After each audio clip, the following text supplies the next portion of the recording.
Okay, guys, so today we're going to be doing basic features. Features are your building blocks to your part. They are the 3D representation of the sketches that you make in SolidWorks.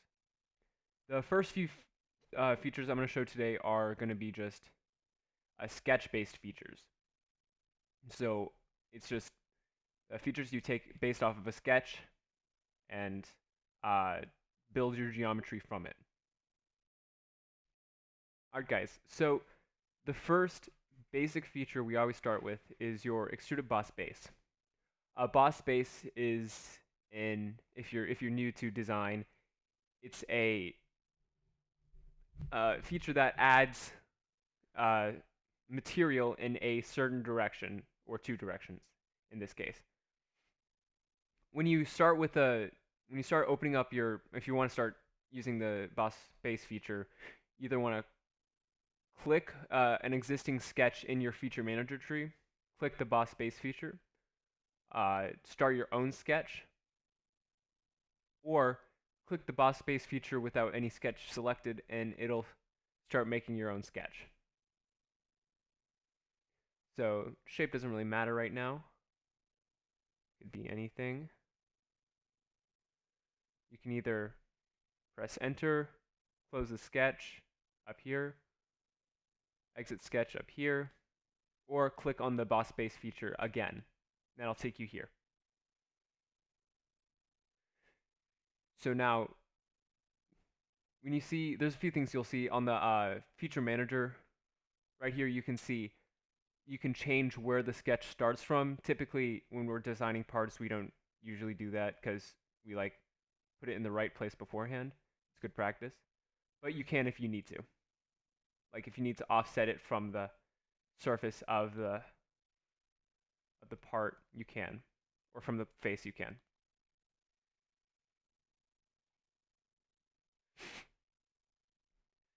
So when we're creating spaces, it goes out from a certain direction from the sketch itself, in the third direction. So you can see like Z down here. In this direction, you have different end conditions. Blind takes what you have, and then you can put your own value in here by either the spin wheel, you can type it in, or you can use the drag handle, either by doing this. This is better for if you don't know. You can also use this ruler to find like very specific values. This is better if you're not really all too sure what you're exactly looking for and you're just kind of messing around.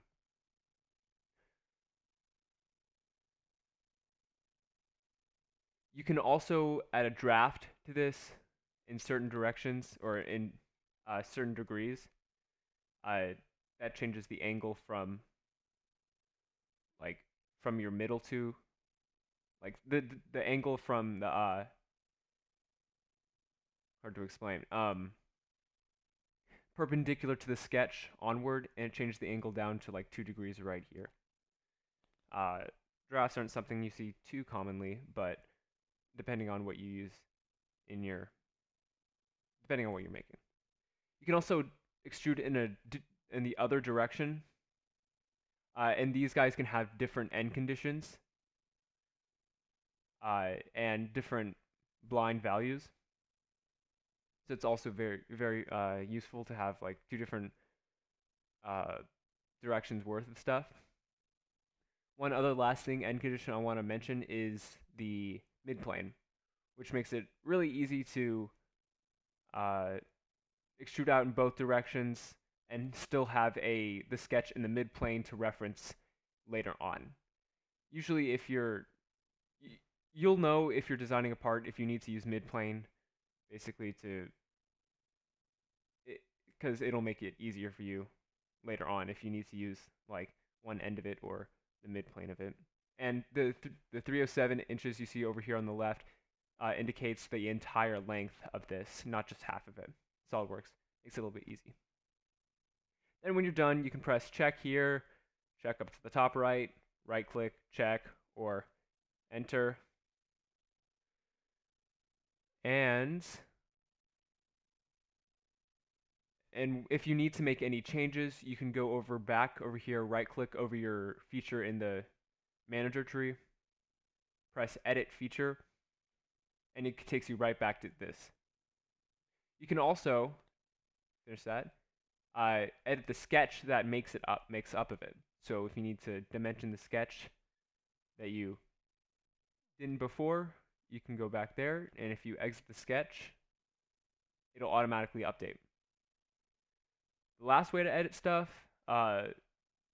is by double clicking any face on the feature and changing values you see in here. The blue values are the ones that are on the feature, and the black values are the ones on the sketch. You can change the values on here, like say 4. But to see this one, you're going to have to press the rebuild button up at the top. Yep. So extrude cuts are very similar to work very similarly to extrude bosses, but extruded cuts take away material from the part that you're designing. So to start it, you're gonna do an extruded cut on an existing sketch, which is what I'm gonna do right now. Or you can click on it and it'll start a sketch up for you. Or you can just make your own sketch and then extrude cut it. So I'm going to use the existing sketch I have here, extrude cut. Look around your part to make sure you're not cutting in the wrong direction. People do that because if you look here, you can't really tell. Make sure you're looking around your part to see. So you have the same ideas here. You can offset the sketch plane it starts from, and the direction it cuts to. You can either cut blind. So for example, if I want to cut 2, it'll cut up to that point right here, or whatever value I put into this. You can use the drag wheel again to change these values if you're less sure of what exact you want. You can also change the end condition, which is also very useful. Typically we do a through all, which cuts through all of this part, no matter where it is at that point when you design it. That'll just cut all the way to the end, and it's very useful because if you ever change the change the size for this, for example, here. Sorry.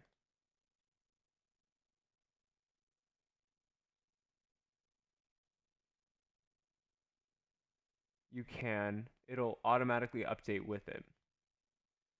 So that through all cut kept going through, even though I changed the size of the base part.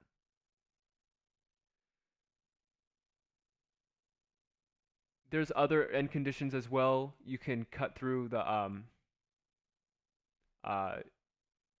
both sides in both directions. So if, say, there's more geometry over here, or if I was cutting in the middle of the part, it would cut in both directions all the way through.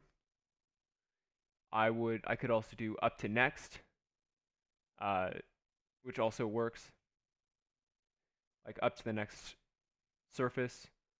You can up to a specified surface. Could also do an offset from that same surface, and a midplane cut, which does the same thing as the midplane extrude, except it's just gets rid of material instead.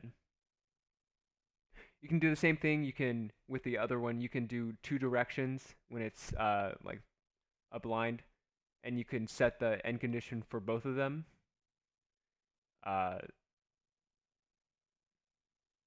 Yep. I mean, I don't have any geometry over here to show you that, but it would cut in this block right here. And yeah, I'll just finish this up, check mark, all the fun ways you can do that. Again, you can always go back to it by editing the feature. I'm going to cover contours and thin feature because they're both pretty short. Whenever you have like a sketch with intersecting lines like this, and you try and extrude it, Solidworks is gonna tell you I don't know what to extrude from. So you got to choose the regions which are which you want to extrude from. You can make like certain parts of it, like the circle. You can choose this rectangle, or you can do everything, or just some weird combination. Yeah, for it's useful especially if you like making sketches that kind of can do more than one thing and like overlaps. Not best practice, but like can save you time. Thin feature. It basically approaches any part you make as a like solid or any drawing as like a solid wall. So the outline of the contours I selected are currently being extruded out by this value over here. Can change it to like 0.2 uh, in either direction, inside or outside. And it adds material based on the direction outwards of the part and this direction outwards. You can also cap ends to make a solid looking part. If you do that without the cap ends, it just looks like one long piece of thing like that. If you want to make it look full, you can cap ends and make it that. Warning though, this is hollow. This is section view right here. Just to prove to you that when you do a thin with the cap ends, it does make a hollow part.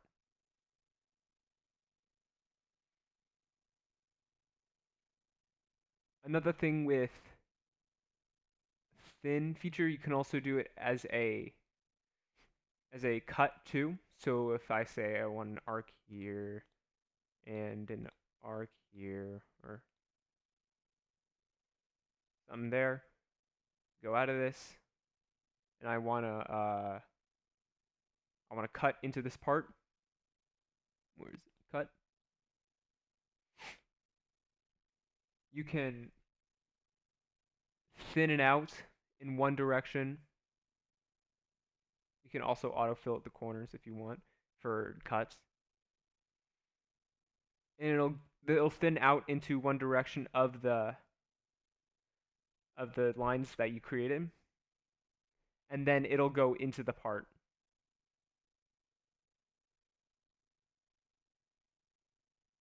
So you can see it was hollow, so you can't like see how deep it went, but like you can see the arcs that I created and how the thin feature pushed it out and then pushed into the part. So now we're going to be working on our revolve boss. So like before, you can just click on this. It'll prompt you to start a sketch. You can do that. Make your profile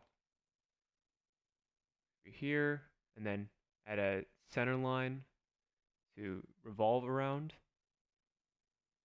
And then if you select that, exit out, and you have that center line selected, it'll automatically put it as your axis of revolution. You can go back and change this. So example, instead you want it like there, and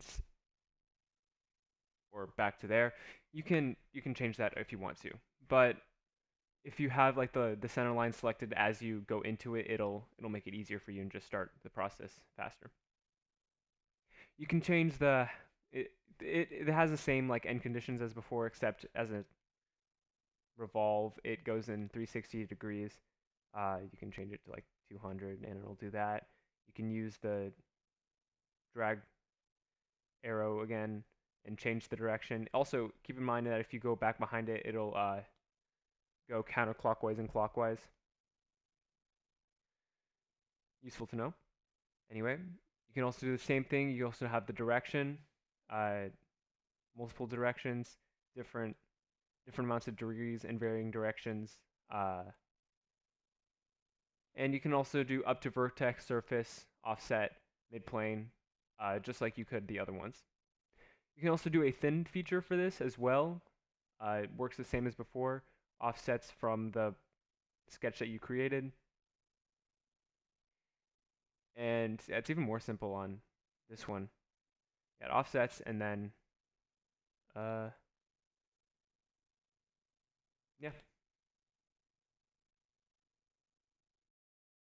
So revolve cut works just about the same as revolved base. except now it's cutting material around a revolve part. So I'm just going to use this little guy I made it here. Take the sketch that I already made with an axis I predefined and a profile. I'm going to select the sketch, go into revolve cut. You can have the same end conditions, blind, direction 2, thin, contours if you have intersecting sketch. You do like 300 or so. And then check finish.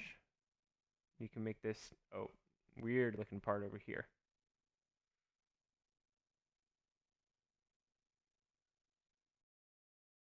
So now we're going to be moving on to some of the basic applied features. Oops. Some of the basic applied features that you apply to any pre-existing geometry on your part. It doesn't need any pre-existing sketches like I would for these two bosses. First one I'm going to be working on is the fillet. So normal kind of fillets. We have our constant size fillet, which is one we almost always use. There's also like the full round, the variable size, and the face, which is a little bit more difficult to work with, but they're helpful if you have like very, I don't know, like very complex parts, and you want to change like the face. Anyway, to start a fillet, you need to select any edge, face, feature, or loop. For example, like a loop on this one, an edge here, or an entire face, which will select all the edges on here. You can also go back in here, right-click, click delete, or right-click and clear selections, which will clear everything. If you have more than one selected and you click the multi-radius effect, you can change the radius of each one for each of these flags. So say I want to do like 0.2, please. There you go, Solidworks. There you go. Do that, it'll have a different size for that one fillet. Also notice that it doesn't have an arrow next to this like it does the boss extrudes because it doesn't need a pre-existing sketch. You can go back and edit feature, get rid of everything. You can also go and right-click any edge and select the loop that it surrounds. So say, for example, I want this loop, or I don't. You can change the arrow, and you said you want this loop instead. Keep it that one. If I have a, what the?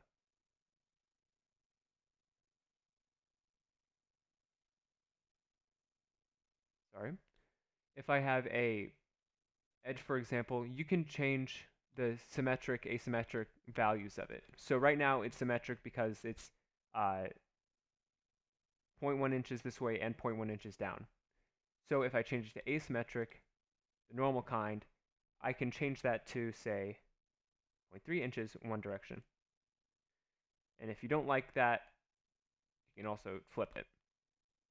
I can never really keep track of which one's which, so I just flip it. And you can have multiple edges associated with like this and varying directions.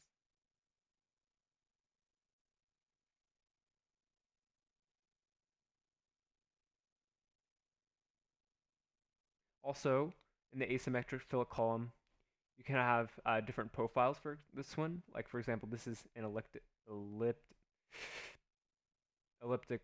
profile. You can also have a conic row, which just changes it up like slightly, looks more like a square root curve. And then you can change it to curvature continuous, which makes it continuous with the the plane it's with. So it's like continuous and then it goes down, continuous. And yeah, I think that covers it for this level of fillets. Now we're going to be working on our second applied feature, which is our chamfers. Almost the same thing as fillets. Almost. So you want to go up into your feature tab, go tab down from a chamfer, or tab down from fillet, creates a chamfer. Works the same way as your fillets. You can click any edge, loop, or face, and it selects all the edges around it. Show you what that looks like. Go back into edit. Oh, all these guys. Preview. There we go. Obviously, you can change the distance, the angle, or change the distance of these guys, how long this is. For chamfers, you can either do angle distance, so the angle it's at. So I'll say I want to do like, no, yeah, 30 degrees. So it creates a more shallow angle. And you want to change the size, so like 0.2. You could also change your mind. You could say flip directions, or you can do it by distance. So that's like 0.2, and say I want to do 0.4 in the other direction. So 0.4 this way and 0.2 this way. And do clear selections again, right click. You can also select loops like you did before. Select there, or click the arrow, all of these ones. When you click distance, or angle distance, and it's not like 45, it'll automatically choose asymmetric. If you choose symmetric, you can just choose one distance, and it'll automatically be 45 degrees for your chamfers. One last thing, you can do vertex chamfers, and you can either do an equal distant chamfer, which creates like a perfect triangle here, or you can do a non-equal distant, and it'll make you choose all three directions. So say like 0.6, 1, oh, big one, and 0.8. You can choose the directions of or how long each side of the chamfer is, or yeah. Now we're going to be working on linear patterns. So basically, linear patterns is the same way as you would do linear patterns in sketching, but now they take features and do the same thing. Helps you, save time by not having to repeat the same process over and over again. So say you have a feature that you want to repeat, or a body, or a face. You can go into your linear pattern here. Click on the feature you want to use. So for me, it's my cut extrude. Please. There we go. Choose the direction you want the first direction you want your feature to go in. So choose like a line that shows which direction you want to go in, that shows a vector. Choose how many instances you want here and the spacing between them. So say I want 10 instances with 0.5 inch spacing. Ooh. Or 6 instances, and they'll all have 0.5 spacing between them. Or you can do up to a reference. Say I want my reference to be like this edge here. You can either choose how much distance you want between them, or you can choose how many instances you want in that space. Keep in mind when you choose the like selection here, it'll put the middle of that part into the middle of your reference. So you might have to offset it by a little bit. Next thing we have is the direction 2. You can choose another direction you want your features to pattern in, and say you want this direction to go out. You're like, okay, so what? 0.5 again, spacing, and then Choose how many instances. Oh, 2 instances. 3, 4, 5. It works the exact same in each direction, except it takes what you already have and patterns it in another direction that you specify. And just gonna change this to like, and you can do it the same way too. You can do spacing and instances or up to a reference. You can like do that, and like you can off.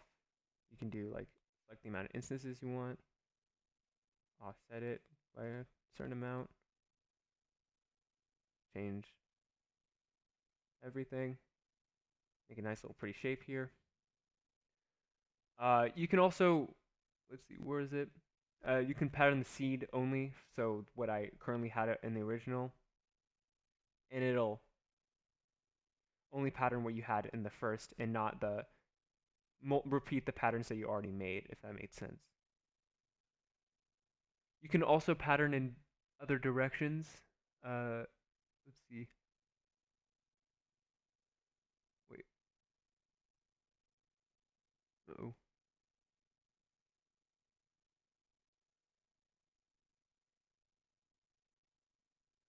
Not to the up to reference part, but if I was doing let's see, spacing and references,